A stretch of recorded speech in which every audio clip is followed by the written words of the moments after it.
Halo sahabat renungan, di renungan harian kita akan memulai hari dengan pikiran yang positif dan hati yang tenang. Yuk, kita simak renungan hari ini untuk memotivasi diri kita menuju kehidupan yang lebih bermakna. Renungan harian Kamis 4 Juli, Pekan Biasa ke-13.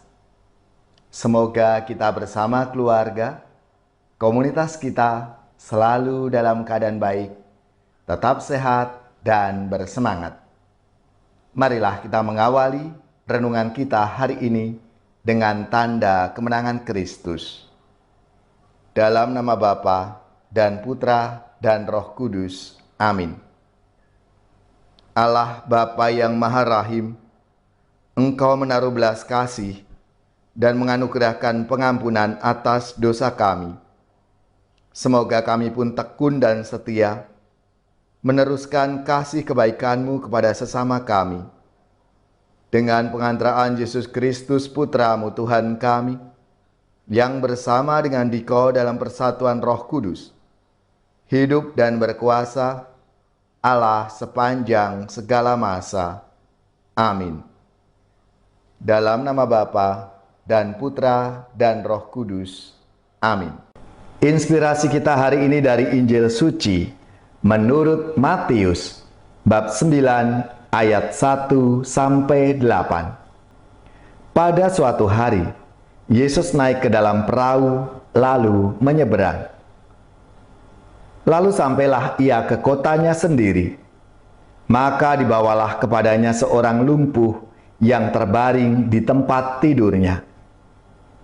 Ketika Yesus melihat iman mereka, berkatalah ia kepada si lumpuh, "Percayalah anakku, dosamu sudah diampuni."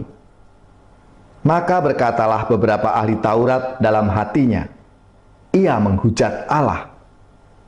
Tetapi Yesus mengetahui pikiran mereka, lalu berkata, "Mengapa kalian memikirkan hal-hal yang jahat dalam hatimu? Manakah yang lebih mudah mengatakan, 'Dosamu sudah diampuni,' atau mengatakan, 'Bangunlah dan berjalanlah'? Tetapi supaya kalian tahu bahwa di dunia ini Anak Manusia berkuasa mengampuni dosa, lalu berkatalah ia kepada si lumpuh, 'Bangunlah, angkatlah tempat tidurmu, dan pulanglah ke rumahmu.' Dan orang itu pun bangun, lalu pulang. Maka orang banyak yang melihat hal itu takut, lalu memuliakan Allah, karena ia telah memberikan kuasa demikian besar kepada manusia." Demikianlah sabda Tuhan. Terpujilah Kristus. Saudari-saudaraku yang terkasih, dalam sabda Tuhan hari ini ada gambaran yang indah dari seorang lumpuh yang disembuhkan karena iman teman-temannya. Orang lumpuh itu tidak bisa datang sendirian kepada Yesus untuk mencari kesembuhan. Teman-temannya membawa dia kepada Yesus. Melihat iman orang-orang yang membawa orang lumpuh itu, Yesus lalu berbicara langsung kepada orang lumpuh itu, mengampuni dosanya dan menyembuhkannya. Saudara-saudaraku yang terkasih,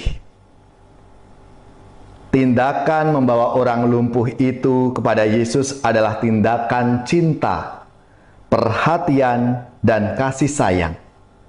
Yang mendasari tindakan kasih ini adalah iman yang begitu mendalam kepada Yesus.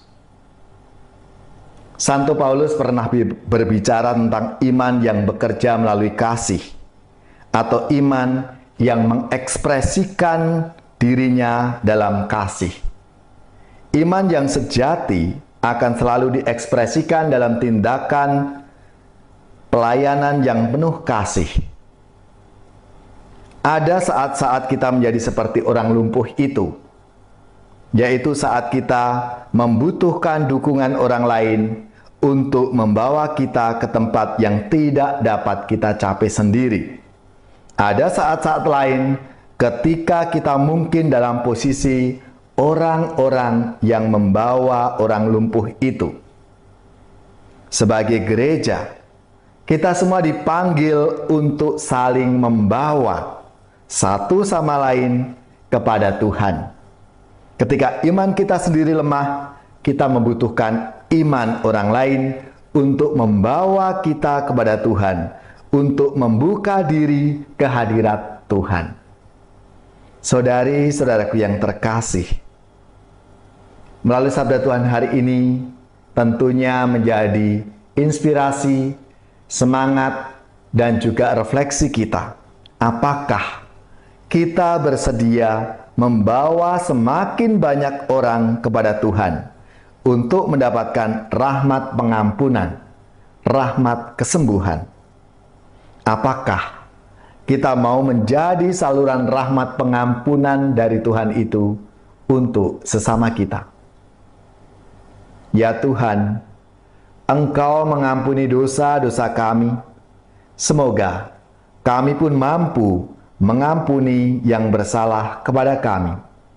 Jangan biarkan kami larut dalam kubangan dosa dan dendam. Saudari-saudaraku yang terkasih, marilah kita siapkan hati kita untuk menerima berkat Tuhan.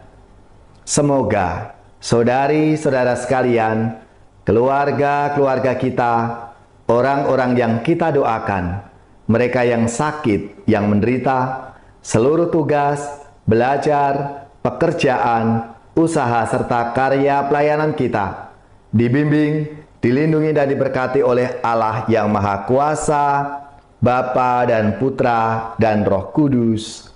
Amin.